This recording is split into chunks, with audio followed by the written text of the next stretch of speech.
प्रिय श्रद्धालुओं, जय श्री कृष्णा, जय श्री राम, जय श्री राधे राधे, जय श्री महाकाल। इस वीडियो में आपको श्रवण कराएंगे सखी एकावली एवं राजकुमार एकवीर की कथा। श्रवण कीजिएगा। कहते हैं कि अतः तुम्हारी सुंदरी सखी एकावली जहाँ रहती है वहाँ मैं शीघ्र जा सकूँ, ऐसा राजकुमार एकवीर कहते हैं। ऐसी व्यवस्था आप करवा दीजिए। राजकुमारी एकावली तुम्हारी प्रिय सखी है। राक्षस के अधीन होकर उसे अत्यंत दुख सहने पड़ते हैं। तुम निश्चय समझो कि मैं अभी उस राक्षस को मारकर उसे छुड़ा लाऊंगा। मेरे प्रयास से राजकुमारी के सभी संकट टल जाएंगे और वह तुम्हारे नगर में लौट आएगी। फिर मैं राजकुमारी एकावली को उसके पिता के पास पहुंचा दूंगा। इसके बाद परम तपस्वी राजा रैभ अपनी पुत्री का विधिवत विवाह कर सकेंगे। प्रियंवदे, तुम्हारे सहयोग से मेरी ये मनचाही बातें पूर्ण हो सकती हैं। अतः तुम शीघ्र कालकेतु की नगरी दिखाकर मेरा पराक्रम देख लो। बरवर्णिनी पराई स्त्री को अपनाने वाले उस पापी राक्षस को जिस किसी प्रकार भी मारने में सफल हो सकूं, वैसा ही यत्न करो। सबसे पहले तो तुम कालकेतु के दुर्गम नगर का मार्ग मुझे दिखा दो। व्यास जी कहते हैं, राजकुमार एकवीर की यह प्रिय वाणी सुनकर यशोवती का मुख प्रसन्नता से खिल उठा। कालकेतु की नगरी में जाने के लिए बड़े आदर के साथ अब यशोवती एकवीर को उपाय बतलाने लगी। उसने कहा, राजेंद्र, भगवती का बीज मंत्र सिद्धि प्रदान करने वाला है। तुम इसकी दीक्षा ले लो। तत्पश्चात में अभी तुम्हें कालकेतु की नगरी, जिसमें बहुत से राक्षस पहरा दे रहे हैं, दिखाऊंगी। महाभाग, वहाँ मेरे साथ चलने के लिए तुम्हें तैयार हो जाना चाहिए। साथ में विशाल सेना भी तो ले लेनी चाहिए, क्योंकि वहाँ युद्ध होने की निश्चित संभावना है। कालकेतु बड़ा पराक्रमी दैत्य है। बहुत से बलवान राक्षस उसके पास है। अतएव मंत्र का अभ्यास करके ही तुम मेरे साथ चलो। मैं पापी कालकेतु की नगरी का मार्ग दिखलाने की पूरी चेष्टा करूंगा। राजन, अब उस दुराचारी को शीघ्र ही मारकर मेरी सखी को बंधन से मुक्त कराना तुम्हारा परम कर्तव्य है। यशोवती का कथन सुनकर एकवीर ने उसी क्षण मंत्र की दीक्षा ले ली। दत्तात्रेय जी ज्ञानियों में शिरोमणि माने जाते हैं। संयोगवश वहाँ उनका शुभागमन हो गया था। उन्होंने योगेश्वरी के महामंत्र का उपदेश किया था। भगवती के इस मंत्र को त्रिलोकी का तिलक कहते हैं। इस मंत्र के प्रभाव से राजा एकवीर को सब कुछ जानने तथा सर्वत्र जाने की योग्यता प्राप्त हो गई। अतः कालकेतु के अत्यंत दुर्गम नगर के लिए वे तुरंत प्रस्थित हो गए। वह नगर राक्षसों द्वारा इस प्रकार सुरक्षित था मानो सर्प पाताल की रक्षा कर रहे हों। यशोवती और एक विशाल सेना के साथ एकवीर उसके समीप पहुंच गए। उन्हें आते देखकर कालकेतु के दूत भय से घबरा उठे। अतः बड़ी उतावली के साथ चिल्लाते हुए वे सभी कालकेतु के पास पहुँचे। उस समय वह दैत्य एकावली के पास बैठकर तरह तरह से प्रार्थना कर रहा था। दूतों ने समझ लिया हमारा यह स्वामी काम से मोहित हो गया है। अतः उससे वे कहने लगे, दूत बोले, राजन, इस कामनी के साथ आने वाली यशोवती नामक एक स्त्री आ रही है। उसके साथ कोई एक राजकुमार भी है। महाराज, पता नहीं वह इंद्रपुत्र जयंत है अथवा शंकर कुमार कार्तिकेय। एक बड़ी भारी सेना लेकर बल के अभिमान से मत हुआ वह आ रहा है। राजेंद्र, अब आप सावधान हो जाएं। युद्ध का अवसर सामने आ गया है। उस देवपुत्र के साथ युद्ध कीजिए अथवा इस कमल नयनी से स्नेह कीजिए। राजन, शत्रु सेना निकट आ गई है, केवल 3 ही योजन दूर है। आप शीघ्र सजग हो जाइए। रणधुंदुभी बजाने की आज्ञा दे दीजिए। व्यास जी कहते हैं, दूतों की बात सुनकर कालकेतु क्रोध से मूर्छित सा हो गया। उसके पास बहुत से राक्षस शस्त्रधारी सैनिकों के साथ विद्यमान थे। उनसे उसने कहा, राक्षसों, तुम सब लोग हाथ में अस्त्र शस्त्र लेकर शत्रु के सामने जाओ। यों राक्षसों को जाने की आज्ञा देकर कालकेतु ने बड़ी नम्रता के साथ एकावली से पूछा। उस समय वह राजकुमारी अत्यंत दुखी होकर व्यवस्था पूर्वक उसके निकट ही बैठी हुई थी। कालकेतु ने उससे कहा, तनवंगी, यह कौन आ रहा है? तुम्हारे पिता हैं अथवा कोई अन्य पुरुष? कृष्णोदरी, तुम लेने के लिए सेना सहित आने वाले इस व्यक्ति का सच्चा परिचय बताने की कृपा करो।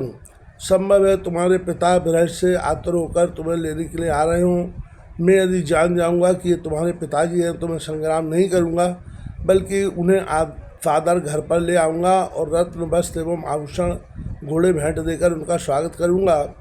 मेरे घर पधारने पर सम्यक प्रकार से उनका आतिथ्य सत्कार होगा, और यदि कोई दूसरा राजा होगा तो तीखे तीरों से उसके प्राण हर लिए जाएंगे। यह निश्चय है। महात्मा काल की प्रेरणा से मरने के लिए ही वह यहाँ आ रहा है। अतएव विशालाक्षी, बताओ, मैं साक्षात काल हूँ, मुझ में अपार बल है, मुझे कोई जीत नहीं सकता। मेरे इस प्रभाव को न जानकर किस मूर्ख का यहाँ आना हो गया। एकावली ने कहा, महाभाग, इतनी शीघ्रता से यह कौन आ रहा है? मैं नहीं जानती। अभी तक किसी को भी मालूम नहीं कि मैं तुम्हारे यहाँ बंधन में पड़ी हूँ। ना ये मेरे पिता है और न मेरे भाई ही, दूसरा ही कोई महान पराक्रमी पुरुष हो सकता है। किस उद्देश्य से यह यहाँ आ रहे हैं यह भी निश्चित रूप से मैं नहीं जानती। कालकेतु दैत्य ने कहा, ये दूत इस प्रकार कह रहे हैं कि तुम्हारी सखी यशोवती का ही सारा प्रयत्न है, वह इस वीर को साथ लेकर आ रही है। कांते, तुम्हारी वह सखी कार्य करने में बड़ी कुशल जान पड़ती है। वह कहाँ गई है? दूसरे किसी से तो मेरी शत्रुता है ही नहीं जो मेरे विरोध में खड़ा हो सके। व्यास जी कहते हैं, इस प्रकार बातचीत हो ही रही थी कि दूसरे दूत वहां आ पहुँचे। कालकेतु घर पर बैठा था। अत्यंत भय के साथ उन दूतों ने उससे कहा, महाराज, आप कैसे निश्चिंत बैठे हैं? अब शत्रु सेना बिल्कुल सन्निकट आ पहुँची है। आप एक बहुत विशाल सेना के साथ नगर से शीघ्र बाहर पधारिए। दूतों की बातें सुनकर पश्चात महाबली कालकेतु तुरंत रथ पर सवार होकर अपने नगर से निकल पड़ा। इतने में प्रतापी एक वीर भी घोड़े पर सवार होकर सामने आ पहुँचे। अब दोनों में इस प्रकार युद्ध छिड़ गया मानो इंद्र और वृत्तासुर लड़ रहे हो। युद्ध आरंभ होने पर भांति भांति के अस्त्र शस्त्र चलने लगे। उन अस्त्रों से दिशाएं चमकने लगीं। उस समय कातरों के हृदय में महान आतंक छा गया। तदनंतर एक वीर ने गदा का प्रहार किया। आगे की कथा बताते हैं। और कालकेतु के प्राण हर लिए। वह दानव इस प्रकार पृथ्वी पर गिरा मानो वज्र का मारा हुआ पर्वत ही हो। कालकेतु की मृत्यु ही शेष सभी राक्षस भागकर जहाँ तहाँ छिप गए। भय से उनका कलेजा काँप रहा था। तब यशोमती शीघ्र ही एकावली के पास आ पहुँची। उसके मन में असीम आनंद भरा था। उसने मधुर वाणी में एकावली से आश्चर्ययुक्त वचन कहा, सखी, इधर पधारो। देखो, यह दानव महाभाग एक वीर के प्रयास से सदा के लिए सो गया। ये बड़े बुद्धिमान पुरुष है। इन्होंने बड़ी कठिन लड़ाई लड़ी है। इस समय ये राजा एक वीर अत्यंत थक जाने के कारण वाहन द्वार पर ही विराज रहे हैं। उनके मन में तुम्हें देखने की प्रतीक्षा लगी हुई है। कारण तुम्हारे रूप और गुणों की बात वे सुन चुके हैं। राजकुमारी, उन परम सुंदर राजकुमार को देखने की कृपा करो। इन परम राजकुमार से तुम्हारे विषय में गंगा के तट पर मैं बात कर चुकी हूँ। बातचीत के प्रभाव से ही वे तुम पर पूर्ण अनुरक्त हो गए हैं और तुमको देखने के लिए अत्यंत उत्सुक है। यशोवती की बात सुनकर राजकुमारी एकावली के मन में जाने की बात तो जच गई, परंतु अभी वह कुमारी थी, अतएव भय से घबरा उठी। उसके मन में पर्याप्त संकोच था। उसने सोचा, मैं एक कुमारी कन्या कैसे राजकुमार का मुख देखूंगी। यों वह साध्वी चिंता में व्यस्त हो यशोवती को साथ लेकर पालकी पर बैठी और चल दी। वह द्वार पर पहुंच गई। उसका मुख उदास था। वह मैली साड़ी पहले पहने थी। विशाल नेत्रों वाली राजकुमारी आ गई। यह देखकर राजकुमार एक वीर ने उससे कहा, तनवंगी दर्शन दो, तुम्हें देखने के लिए मेरे नेत्र प्यासे हैं। एक वीर अत्यंत आतुर और थे और एकावली लज्जा से गड़ी जा रही थी। यह देखकर नीति की पूर्ण जानकार तथा श्रेष्ठ पुरुषों के मार्ग का अनुसरण करने वाली यशोवती ने एक वीर से कहा, राजकुमार, इसके पिता भी इसे तुम्ही को देना चाहते हैं। यह राजकुमारी तुम्हारे अधीन होगी और इसके साथ तुम्हारा मिलन होगा, यह निश्चित है। किंतु राजेंद्र, इस समय की प्रतीक्षा करके तुम पहले इसे इसके पिता के पास पहुंचाने की व्यवस्था करो। इसके पिता ही वैवाहिक विधि संपन्न करके तुम्हारे साथ इसका विवाह कर देंगे। यशोवती की बात धर्मात्मा एक वीर ने सत्य मान ली। अतः यशोवती और एकावली को साथ लेकर वे सेना सहित राजा रैभ्य के स्थान पर गए। पुत्री के आने का समाचार सुनकर रैभ्य प्रेम पूर्वक मंत्रियों के साथ उनकी अगवानी के लिए आगे बढ़े। बहुत दिनों के पश्चात मलिन वस्त्र धारण करने वाली वह पुत्री उन्हें दृष्टिगोचर हुई। फिर यशोवती ने विस्तार पूर्वक सभी बातें अपने पिता को बतलाई। तदनंतर एक वीर और राजा रैभ्य का परस्पर मिलन हुआ। राजा उन्हें लेकर अपने घर पधारे। शुभ मुहूर्त में विवाह का आयोजन किया गया। विधि पूर्वक पाण ग्रहण संस्कार संपन्न हुआ। दहेज देकर राजा ने भली भांति एक वीर का सम्मान किया। तत्पश्चात कन्या को विदा कर दिया, साथ में यशोवती को भी भेज दिया। इस प्रकार विवाह हो जाने पर महाराज एक वीर के हर्ष की सीमा नहीं रही।